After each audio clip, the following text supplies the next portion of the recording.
রাত পোহালে দেশের ৮০তম স্বাধীনতা দিবস। সারা দেশে যথাযোগ্য মর্যাদার সঙ্গে দিনটি পালন করা হবে। যদিও বাগনানের হিজলক শীতলাতলায় উন্মাদনা একটু বেশি। আর এই গ্রামে জন্মগ্রহণ করেছিলেন স্বাধীনতা সংগ্রামী হরেকৃষ্ণ দাস। ১৯৪৭ সালের ১৫ই আগস্ট থেকে প্রতি বছর তার বাড়িতে জাতীয় পতাকা উত্তোলনের পাশাপাশি একাধিক অনুষ্ঠানের আয়োজন করা হয়। পরিবারের সদস্য সুরজিৎ দাস বলেন, ছোটবেলা থেকেই দেশের স্বাধীনতা আন্দোলন নিয়ে তার আগ্রহ ছিল। বাগনানে যখন নেতাজি সুভাষচন্দ্র বসু এসেছিলেন তখন তিনি অগ্রণী ভূমিকা পালন করেছিলেন।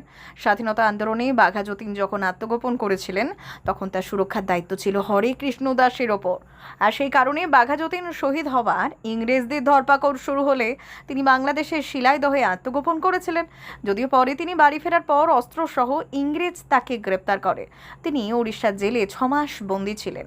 সুরজিৎ দাস বলেন, স্বদেশী আন্দোলনের যুগান্তর দলকে অর্থ সাহায্যের জন্য নিজের জমি বিক্রি করে দিয়েছিলেন। শুধু তাই নয়, আরও অর্থের প্রয়োজনে শ্যামপুরের কমলপুর ও ডিহি মণ্ডলঘাট জমিদার বাড়িতে ডাকাতি করেছিলেন। এমনকি বিপ্লবীদের হাতে অস্ত্র তুলে দেওয়ার জন্য মেট্রিয়া বুরুজের অস্ত্রাগার লুণ্ঠন করেছিলেন হরেকৃষ্ণ দাস। ১৯৭২ সালে তার মৃত্যু হয়। সুরজিৎ দাস বলেন, প্রতি বছর এই বিশেষ দিনটিকে আমরা যথাযোগ্য মর্যাদার সঙ্গে পালন করি।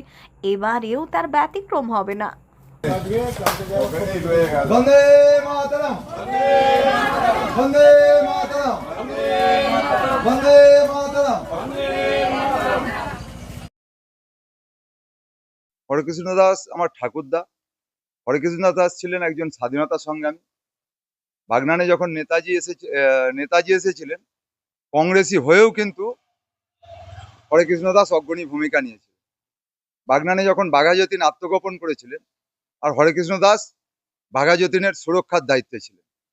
এই যে রাস্তার উপর আমরা দাঁড়িয়ে আছি, এই রাস্তা দিয়ে শরৎচন্দ্র চট্টোপাধ্যায় যা আসা করতেন পানিত্রাসে, শহরের দিকে যেতে গেলে এই রাস্তাই ব্যবহার করতেন। শরৎচন্দ্র চট্টোপাধ্যায় যখন কংগ্রেসের সভাপতি হাওড়া জেলা, তখন হরেকৃষ্ণ দাসের সঙ্গে অনেকবার কথোপকথন হয়েছে এবং ওনার বাড়িতেও এসেছে।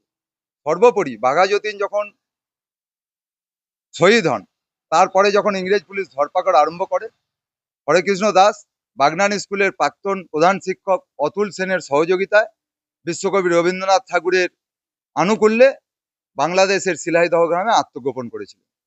পরে যখন বাড়ি ফেরেন, অস্ত্রসহ ইংরেজ পুলিশের হাতে গ্রেপ্তার হন এবং উড়িষ্যার জেলে ৬ মাস বন্দী ছিলেন। সেই হরেকৃষ্ণ দাসের এটা বসত বাড়ি।